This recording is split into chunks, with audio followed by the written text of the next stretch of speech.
దేశవ్యాప్తంగా భర్తలను హత్య చేస్తోన్న ఘటనలు రోజురోజుకు పెరుగుతున్నాయి. మేఘాలయ హనీమూన్ మర్డర్ కేసు మరవక ముందే తెలంగాణలో ఇదే తరహా దారుణం వెలుగు చూసింది.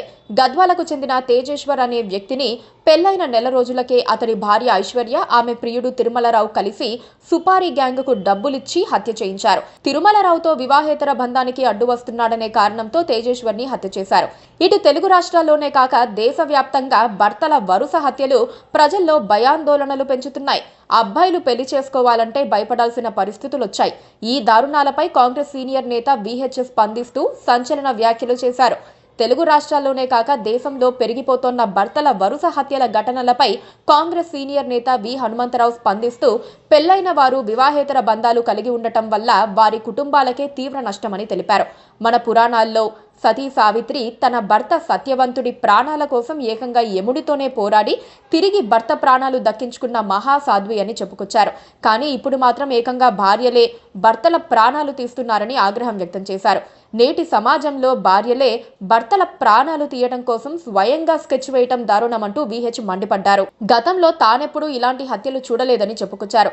భార్యాభర్తలు ఇద్దరూ కలిసున్నప్పుడే వారి కుటుంబం, సంసారం, జీవితం బాగుంటుందని తెలిపారు. తల్లులే తమ బిడ్డలకు తండ్రిని దూరం చేసే దౌర్భాగ్యపు కాలం దాపురించిందని ఆయన ఆవేదన వ్యక్తం చేశారు. అలానే యువత ప్రేమ వ్యవహారాలు నడుపుతూ వద్దని వారించే తల్లిదండ్రులను చంపటం మహాదారుణమన్నారు. వారంతగా ఇష్టపడితే తల్లిదండ్రుల మీద కొట్లాడి వారిని ఒప్పించి పెళ్లి చేసుకోవాలని సూచించారు.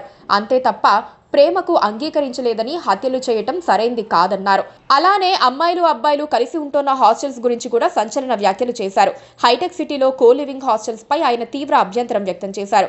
ఇది మన దేశ సంస్కృతికి విరుద్ధమని, ఇలాంటివి యువతను తప్పుదోవ పట్టించే ప్రమాదం అధికంగా ఉందని విహెచ్ ఆందోళన వ్యక్తం చేశారు. ప్రేమ హత్యలు పెరగటం, కుటుంబ సంబంధాలు విచ్ఛిన్నం కావటం వంటి ఘటనలు సమాజంలోని దిగజారుడు పరిస్థితులకు నిదర్శనమని ఆయన అన్నారు. వీటిని అరికట్టాలని ప్రభుత్వాన్ని కోరారు. Please subscribe